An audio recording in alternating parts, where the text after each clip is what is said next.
BPL ফাইনালে চোখ থাকবে যাদের ওপর, চট্টগ্রাম না বরিশাল, প্রচারে ভ্যানিশ না বা আইডিয়ালের দেশ। বিপিএলে শেষ হাসি হাসবে কারা, উত্তর জানা যাবে আজই। মিরপুর শেরে বাংলা স্টেডিয়ামে সন্ধ্যা ৬টায় ফাইনালে মুখোমুখি হবে চিটাগং কিংস ফরচুন বরিশাল। ফাইনালে ওঠার পথে দুই দলে বেশ কয়েকজন খেলোয়াড় প্রয়োজন মুহূর্ত পারফর্ম করেছেন। ফাইনালে চোখ থাকবে যাদের ওপর, শেষ লড়াইয়ে আলিসান ইসলাম, চিটাগং কিংস। এই স্পিনার এবার বিপিএলে তাদের দলের হয়ে দ্বিতীয় সর্বোচ্চ উইকেট শিকারী। তবে তাই নয়, চিটাগং ফাইনালে উঠেছে তার ব্যাটিংয়ের ভর করে। দ্বিতীয় কোয়ালিফায়ার চোট নিয়েও 7 উইকেট বলে 17 রান অপরাজিত। কেনিও ইনিংস খুলনা টাইগার্সকে হারিয়ে ফাইনালে উঠে চিটাগং। অথচ চিটাগংয়ের ব্যাটিং ভালোভাবে ফিনিশ করতে 8 কিংবা 9 ভালো ভূমিকা রাখার সম্ভাবনা আছে আলিসের। বরিশালের শক্তিশালী ব্যাটিংয়ের জন্য মাথা ব্যথা কারণ হতে পারে আলিসের রহস্য স্পিন। নতুন বলে নিয়ন্ত্রণ ধরে রাখতে পারলে আলিসের কাছ থেকে রান তুলতে হ্যাসপাস করতে পারে বরিশাল। 13 ইনিংস 6.32 ইকোনমি রেটে 15 উইকেট নিয়েছে আলিস। খালেক মোহাম্মদ এবার বিপিএলে চট্টগ্রাম হয়ে সর্বোচ্চ উইকেট শিকারী। নতুন বলে উইকেট এনে দেওয়ার পাশাপাশি শেষ দিকে উইকেট নিয়েছে এই পেসার। এবার তাসকিন আহমেদ গড়া বিপিএল এক মৌসুমে সর্বোচ্চ উইকেট নেওয়ার রেকর্ড ছুঁয়ে আরও 5 উইকেট ছাই খালেকদের। তবে 5 উইকেট নেওয়ার চেষ্টা করতে গিয়ে রান যেন বেশি না দিয়ে ফেলেন, সেটাও তাদের মাথায় রাখতে হবে। 13 ইনিংস 20 উইকেট নেওয়া খালেকদের ইকোনমি 8.58।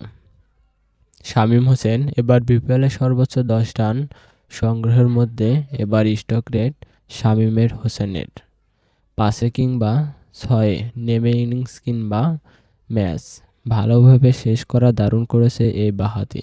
মিরপুরেই বরিশালের বিপক্ষে প্রথম কোয়ালিফায়ার 47 বলে 79 রান দুর্দান্ত ইনিংস খেলেছেন।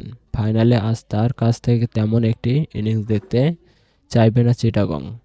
খুলনা টাইগার্স বিপক্ষে দ্বিতীয় কোয়ালিফায়ারে 46 বলে 57 রানে ভালো একটি ইনিংস খেলেন পাকিস্তান ও ওপেনার লিগ পর্বে সিলেট।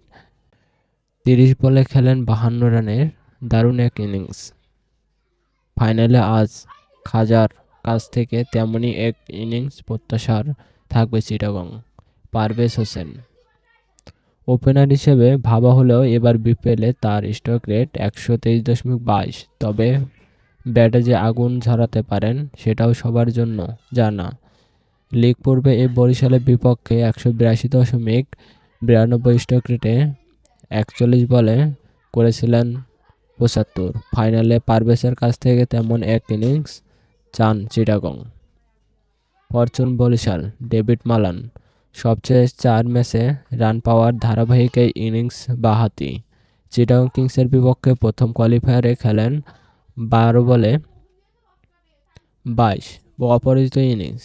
তার আগে ম্যাচ একই প্রতিপক্ষের বিপক্ষে খেলেন 34 বলে 66 রানের ইনিংস। ঢাকা ক্যাপিটালের বিপক্ষে করেন অপরাজিত 37 ও খুলনার বিপক্ষে 63। ফর্মে থাকা মালানের ব্যাটে তাকিয়ে বরিশাল চট্টগ্রাম বিপক্ষে নিজের শেষ দুই ম্যাচ যেহেতু রান পেয়েছেন, তাই ফাইনালে তাকে নিয়ে আশা করতে পারে বরিশাল। মাহমুদুল্লাহ বড় ম্যাচ ভালো করায় সুনাম আছে বাংলাদেশ অভিজ্ঞতা ব্যাটসম্যানের একজন। মাহমুদুল্লাহ চিটাগং বিপক্ষে তার খেলা সবশেষ ম্যাচ 26 বলে 41 রানে অপরাজিত ছিলেন। ফাইনালে তার কাছ থেকে তেমন ইনিংস আশা থাকবে বরিশাল। 5 কিংবা 6 নেমে মাহমুদুল্লাহ ইনিংস ভালোভাবে শেষ করা কিংবা ম্যাচ জেতানো ইনিংস প্রত্যাশা থাকবে কাইল মার্স। ফাইনালে এই ক্যারিবিয়ান পেস অলরাউন্ডার হতে পারেন বরিশাল বড় ভরসা। 6 ম্যাচে 5 ইনিংস 181.11 স্ট্রোক রেটে করেছেন 163 রান। বল হাতে 6 উইকেট নিয়েছিলেন 5 উইকেট। ইকোনমি অবশেষে একটু বেশি 7.71। তবে নতুন বলে বরিশাল হয়ে নিয়মিত বোলিং করেন। মাঝ ব্যাট হতে জ্বলে উঠেছে বিপদে পড়তে পারে চিটাগং। জিমিনিমাস। নিউজিল্যান্ড অলরাউন্ডার জিমিনিমাসকে দলে ভিড়িয়ে ফাইনালের আগে শক্তি বাড়িয়ে বরিশাল। দেশে বিদেশে লিগ খেলে বেড়াত অভিজ্ঞতা যা এই পেস অলরাউন্ডার বড় ম্যাচে করতে হয় সেটাও তার ভালোভাবে জানা আছে। তাওহিদ হৃদয়। তামিম ইকবাল ও ডেভিড মালানের পর এবার বিপিএলে বরিশালে হয়ে দ্বিতীয় সর্বোচ্চ রান সংগ্রহ। তবে তাওহিদ হৃদয়ের প্রথম কোয়ালিফায়ারে পারফরম্যান্সের জন্য ফাইনালে তাকে নিয়ে আলাদা কোনো পরিকল্পনা করতে পারে চিটাগং। সে ম্যাচে 56 বলে 82 রান অপরাজিত ম্যাচ জেতানো ইনিংস খেলেন হৃদয়। ফাইনালে এমন একটি ইনিংস খেলতে পারে চিটাগং বিপদে পড়তে পারে। পাশে থাকবেন এবং চ্যানেলটি সাবস্ক্রাইব করে সাথেই থাকুন। ধন্যবাদ।